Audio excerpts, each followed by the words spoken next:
हाय दोस्तों, कैसे हो आप सब। अभी बात करते हैं हम ये अल्फा मूवी को फ्लॉप मिला, पता है ना आपको वैसे। हाँ, वो नकली बॉक्स ऑफिस इंडिया की जो बॉली मूवी रिव्यू साइट है उसकी नहीं बात कर रहा मैं। ये जो मूवी टॉकीज है उन्होंने दिया, नकली बॉलीवुड की बॉक्स ऑफिस इंडिया की साइट जो है वो भी दे देगी बहुत जल्दी। ओके, तो ये हो गया उसका फ्लॉप। वो कल भी वीडियो बनाया था मैंने, पर अब क्या है कि अभी तक फिल्म निकली नहीं है थिएटर से, तो कलेक्शन देना मेरा काम है। और अब ज़्यादा से ज़्यादा 5-10 करोड़ एक्स्ट्रा करेगी। 5-10 करोड़ छोड़ो, उसको और 40-1 करोड़ करनी है एवरेज के लिए, घंटा होगा आप तो ख़त्म हो गई वो फिल्म। ओके, तो जो है भाई वो एक्सेप्ट करो, बात ही ख़त्म हो जाती है। मैं सिर्फ, और अब ये जो नाम है ना उसका, क्या नाम है उसका, कौन सी वो फिल्म थी, अरे यार, हाँ, कॉकटेल 2। उसका भी अब मैं लगता नहीं कि मुझे ज़्यादा कलेक्शन अब इसके भी देने चाहिए, पर ठीक है, उसको दे दूंगा मैं उसके। और नकली बॉलीवुड के साइट ने क्या वर्डिक्ट दिया वो फ़र्क नहीं पड़ता है, बाकी साइट्स ने उसको बिलो एवरेज का वर्डिक्ट दिया है। जो ऑफिशियल कोई मोई वाले हैं उन्होंने भी ऑलमोस्ट बिलो एवरेज, वो जो लूजिंग क्या लिखा था ना, बिलो एवरेज है उसको। It's not a flop, but ये कोई बहुत अच्छा वर्डिक्ट नहीं है भाई। मतलब अगर आप शाहिद कपूर के फैंस हो तो आपको, मुझे नहीं लगता कि सेलिब्रेट करने की ज़रूरत है। बिलो एवरेज ये कोई अच्छा वर्डिक्ट नहीं है, और ये सब हुआ है कृति सेनन की वजह से। उसने उस कबीर भाइया वाला मैटर किया ना होता, वो कबीर नहीं, क्या वो गेंडा सा, सच में वो अपनी रिलेशनशिप कुछ दिन रोक लेती और बता नहीं देती ऑफिशियल, जब तक उसने वो नहीं करना था डिक्लेयर, क्योंकि लोग उनको बिल्कुल डिसलाइक करते हैं।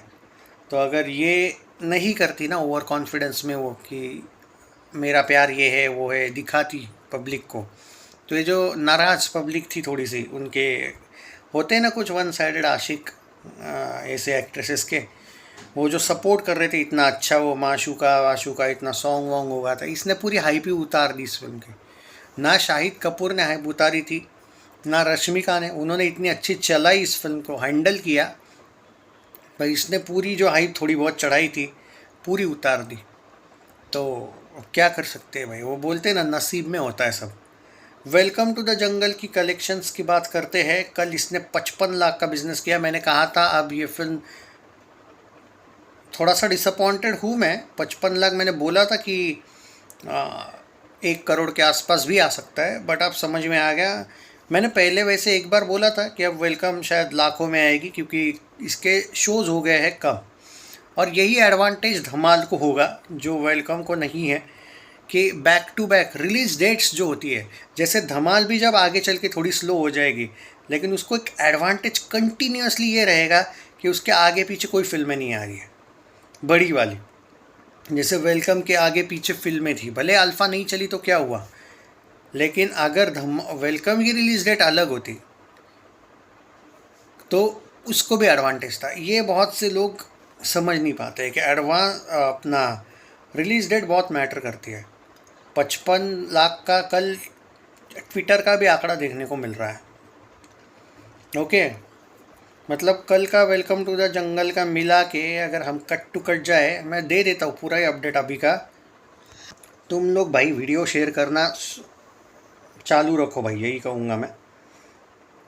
एक एक मिनट, 4-7-11-7-18, 5-7-12-7-19, मैं आपको पूरा दे देता हूँ कलेक्शन। इसमें क्या है कि, हाँ, या 17 डेज 18 डेज ना, तो 17वें दिन की बात करें, 18वें और 19 का भी बताऊंगा। 133.4 में आपको करने चाहिए ऐड, एक सेकंड ना, 55 लाख आपका जो टोटल है वो बता रहा हूँ मैं डायरेक्टली, तो थोड़ा सा टाइम लग सकता है। 133.4 में आपको करने हैं 55 लाख, चलो 60 लाख कर दो ऐड।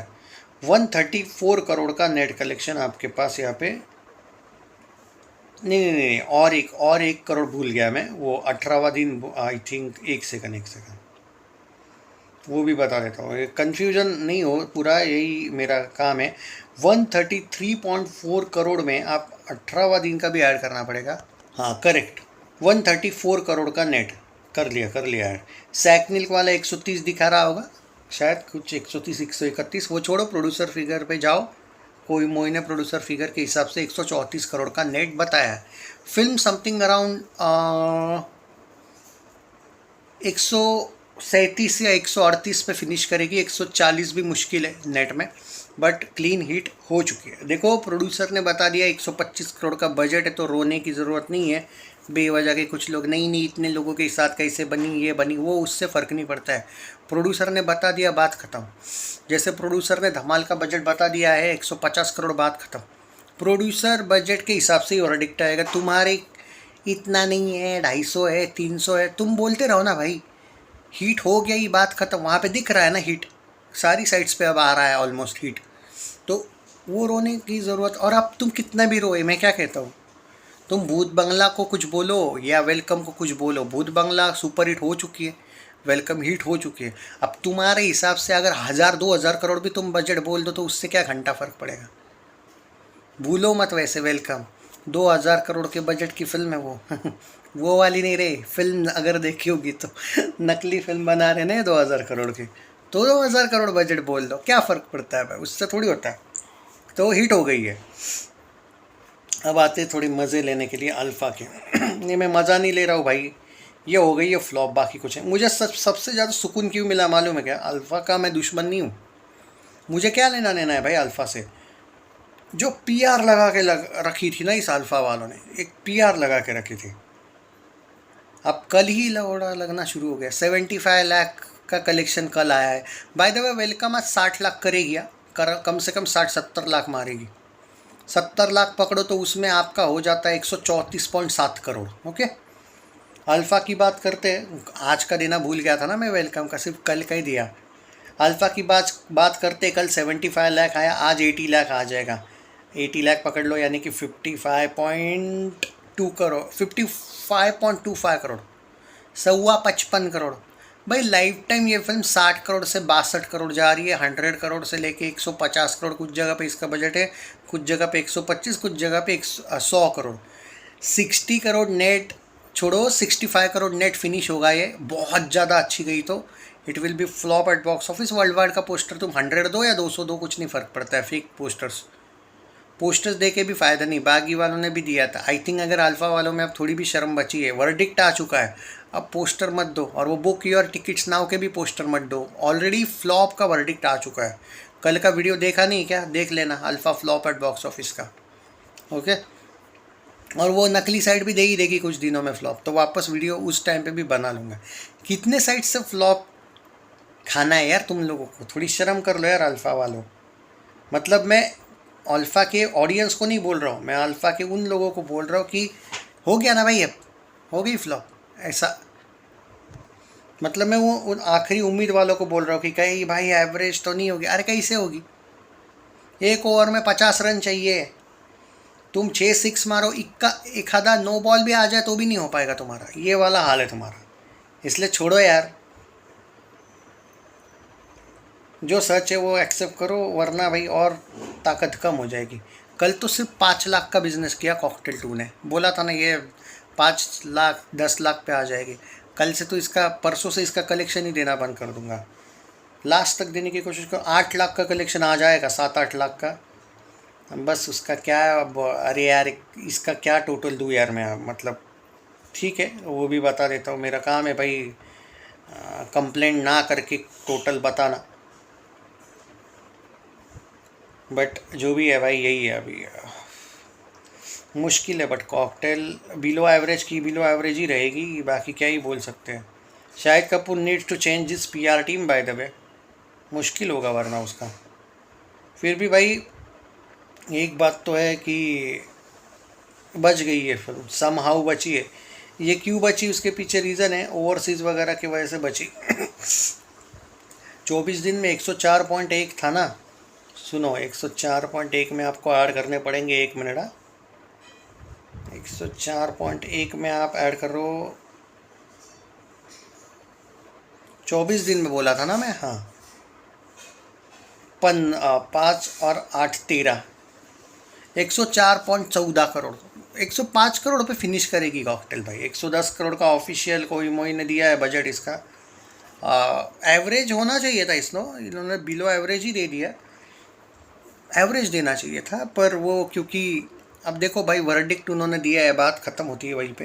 हालांकि मुझे लगता है कि और 3-4 करोड़ करती नहीं है, 108-9 भी करती तो भी ये लोग एवरेज दे देते। वर्ल्ड वाइड ग्रॉस अच्छा गया था यार, 170-180 था। वो कृति ने उस गेंडे के साथ जो भड़वापंती करी ना, वो नहीं करी होती ना तो ये एवरेज हो सकती थी। पर चलो, it's not flop, but below average को सेलिब्रेट करने जैसी बात भी नहीं है भाई। नहीं सॉरी, बट तुमको करना है तो करो सेलिब्रेट, मुझे कुछ नहीं है। पर मैं तुमको कोई दर्द वर्द नहीं दे रहा हूँ, मैं सिर्फ सीधी बात बोल रहा हूँ कि below average is not that type of verdict की जो सेलिब्रेट किया जाए। अब कुछ कॉकटेल वाले मुझे बोलते हैं भाई अगर ये बिलो एवरेज है तो स्काई फोर्स को भी पिंक विला ने बिलो एवरेज दिया था। उसके पीछे एक रीज़न दे देता हूँ। ठीक है, स्काई फोर्स को पिंक विला ने दिया था, हाँ वो याद है मुझे दिया था, बट बाकी सेट्स ने एवरेज दिया था ना। कॉकटेल का इशू ये है कि इसको सारी साइट्स ने बिलो एवरेज टाइप का ही वर्डिक्ट दिया है। हिट दिया किसने दिया है? वो इस आदमी ने, तुम्हारा सुमित काड़ेल, नहीं क्या नाम है उसका, वो रोहित जायसवाल। वो साइट है क्या कोई? कल जाके मैं बोलता हूँ हीट है तो मैं कोई साइट हूँ क्या? चूतर कुमार जैसा, फिल्मी इंडियन आंटी जैसा अगर कोई बोलेगी ये हीट है तो क्या वो कोई साइट है क्या? अबे इनको कितने भी सब्सक्राइबर्स हो उससे क्या होता है भाई? कोई क्रिटिक हिट देना या फ्लॉप देने में और कोई साइट पे देखने में। बॉक्स ऑफिस इंडिया अभी तो साइट नहीं रही है, बाकी के कोई मोई वगैरह कोई लोग सोचते हैं, तो उस हिसाब से तो मैं भी बोल दूंगा भाई ये हिट है ये फ्लॉप है। तो दिग्विजय का वर्डिक्ट अलग आएगा क्या? काश मैं होता बॉक्स ऑफिस इंडिया तो मैं आपके हिसाब से कुछ फिल्मों को सेटिंग से भी हिट दे देता। भाई बिलो एवरेज आया है भाई उसका। हाँ, वो जो नकली साइट है उसको तुम बोलेगे कि उन्होंने ये दिया वो दिया, उससे फ़र्क नहीं पड़ता क्योंकि उन्होंने केसरी 2 को भी फ्लॉप दिया है, पर बाकी लोगों ने नहीं दिया ना उसको। बाकी लोगों ने एवरेज वगैरह दिया है ना। और कोई मोई को अगर बॉक्स ऑफिस आजकल बॉलीवुड वाले फॉलो करते हैं तो केसरी 2 को एवरेज में डाला है। तुम जाके देखो पिंक विला, बॉलीवुड हंगामा वाले भी कोई मोई को करते हैं फॉलो, क्योंकि उन्होंने उनके हिसाब से ही केसरी 2 का वर्डिक्ट चेंज किया था। तो cocktail 2 it's not hit, but it's not flop 2, but it's not in fact average, ये इशू है। तो ये बिलो एवरेज ही रहेगी। एंड थैंक यू बोल दो उस सूखी लकड़ी को जिसके बकचोदी की वजह से ही आज कॉकटेल की यह हाल हुई है। अगर वो उस गेंडे के साथ फ़ोटोज़ वोटोज़ ना पोस्ट करती तो अच्छी चल रही थी फिल्म। वेलकम पे ब्लेम करके फ़ायदा भी नहीं कि वेलकम की वजह से रफ्तार रुकी। वेलकम आने के बाद भी इनफैक्ट थोड़े से शोज़ थे इसके पास। अल्फ़ा आने के बाद इसकी जो रफ्तार कम हुई, उससे पहले ही इसने, अल्फ़ा से पहले ही इसने उस गेंडे के साथ तस्वीरें वगैरह डाली। तो ऑब्वियसली जो लोग इतना दिल लगा के सपोर्ट कर रहे थे कॉकटेल को उस माशूका के लिए, उनकी बजी ना भाई, उसने उनका ही पोपट कर दिया, ये हुआ। So welcome hit, congratulations. बता दिया आज कितना होगा। कॉकटेल 2 का भी बता दिया 8 लाख होगा। अल्फ़ा का 80 लाख या 90 लाख होगा, वो भी बता दिया। अल्फ़ा लाइफ टाइम 60-62 ख़त्म फिनिश है भाई। So Cocktail 2 below average, Alpha flop, Welcome to the Jungle hit. अब यहाँ पे जो लोग मुझसे ये पूछ रहे कि क्या Welcome to the Jungle better release date पे रिलीज़ होती तो क्या और कलेक्शन करती, मूर्ख लोग है वो। मैं तो पहले ही बोला था, तुम वेलकम टू द जंगल को थोड़ा बेटर वे में रिलीज़ कर देते हो, अब तुम्हें अभी नहीं दिखेगा वो। धमाल 4 को देखो कैसे एडवांटेज होगा। धमाल 4 वैसे ही ट्रेंड में जा रही है जैसे वेलकम चल रही है, लेकिन हो सकता है क्योंकि अगले वीक में, उसके अगले वीक में कोई बॉलीवुड की फिल्में नहीं आएगी तो तुम्हें धमाल की फिर भी और रफ्तार दिखेगी। तुम बोलोगे सेम रफ्तार चल रही तो भी ये आगे क्यों जा रहे, क्योंकि इसको आगे पीछे कोई फिल्म ही नहीं होगी और वेलकम वगैरह के भी शोज़ कम हुए। रिलीज़ डेट मैटर करती है और धमाल बीच में नहीं आई। कुछ लुक्खे बोलते हैं कि वेलकम के बीच में जानबूझ के धमाल आई। अबे मूर्खो, धमाल वालों ने तो वेलकम के लिए ही अपनी डेट आगे रखी थी ना। ये तो अल्फ़ा बीच में आई तो वो धमाल वाले खुद स्पाइडरमैन के साथ क्यों क्लैश करेंगे? कम से कम अक्षय अजय ने एक दूसरे से थोड़ी पंगा लिया। 15 दिन का गैप क्या कम होता है क्या? अल्फ़ा को किसने बोला था बीच में आने को? ये दोनों की बॉन्डिंग अच्छी भाई। ये दोनों पहले ऐसे सुपरस्टार है जो एक दूसरे से कभी कभी क्लैश भी करते हैं पर कभी दोस्ती नहीं तोड़ते एक दूसरे से, एक दूसरे के साथ गोलमाल में काम भी करेंगे। ऐसा नहीं है भाई इनका। इवन खानों में उतनी बॉन्डिंग नहीं है जितनी अक्षय अजय में है। हाँ, उनके फैंस में नहीं है वो बॉन्डिंग, अलग बात है, बट ये फैक्ट है भाई, धमाल बीच में नहीं आई। धमाल क्यों रहेगी फिर 17 पे? तुम क्या एक्सपेक्ट कर रहे थे कि अल्फ़ा आती बीच में, 3 में आई तो ठीक है, तो धमाल 10 नहीं फिर भी 17 को आनी चाहिए थी। क्यों भाई, कोई अपना नुकसान क्यों करेगा? 10 बेटर रिलीज डेट थी। मैं भी धमाल को लेके सही बोला था उस टाइम पे। भूत बंगला को लेके मैं क्या बोला था, 10 को मत आओ यार, 17 को आओ, 17 को आओ। आए ना वो 16-17 को, काम हो गया उनका, सक्सेस हुई वो। 10 को आई इसीलिए धमाल बेटर चल रही है। तो ये चीज़ें होती है भाई, कभी कभी मेकर्स को समझ में आ जाती है कभी कभी ये चीज़ें। चैनल सब्सक्राइब नहीं किया है तो कर लीजिए, वीडियो को शेयर कर दीजिएगा। ख्याल रखिए, लव यू गाइज। तो ये थोड़ा सा डिसअपॉइंटमेंट है इन लोगों का, क्या बोलते हैं तुम्हारा, रिलीज़ डेट का लेके। वरना वेलकम टू द जंगल मैं ये नहीं कहूँगा लेकिन कि वेलकम टू द जंगल भूत बंगला वगैरह का थोड़ी थी, नहीं भाई, स्पीड इसकी थोड़ी कम थी भूत बंगला की तुलना में ओवरऑल भी। पर यार कम से कम यार 170 नेट तो जाती, 160 नेट 170 नेट तो जाती। क्योंकि कभी कभी तुम रिव्यूज़ भी देखते हो, भूत बंगला के रिव्यूज़ ज़्यादा बेटर थे, ये फैक्ट है। तो और ये जो रिव्यूअर्स है वो रोस्ट कर रहे थे वेलकम को थोड़े बहुत, वो भूत बंगला को रोस्ट कर नहीं पाए थे। और Priyadarshan is brand with Akshay Kumar, ये जोड़ी है ना अलग लेवल है, इसलिए थोड़ा सा हैवान भी देखो अच्छी चल सकती है। तो जय हिंद, टेक केयर। बट हाँ, थोड़ा रिलीज डेट अगर बेटर होता तो कम से कम 30-35 करोड़ का फ़ायदा होता है एक्स्ट्रा। लॉस नहीं हुआ है, फिल्म हिट है, पर 30-35 करोड़ भी बहुत होते हैं ना। अब रिलीज़ डेट की जल्दी थी, मैं बताऊंगा कभी वेलकम टू द जंगल के साथ क्या हुआ था और रिलीज़ डेट क्यों जल्दबाजी की अक्षय ने। लफड़ा बहुत हुआ था फिरोज़ नाडियाड वाला और अक्षय का, ये बाकी के यूट्यूबर्स ने नहीं बताया होगा, मैं बताऊंगा बाद में कभी। जय हिंद।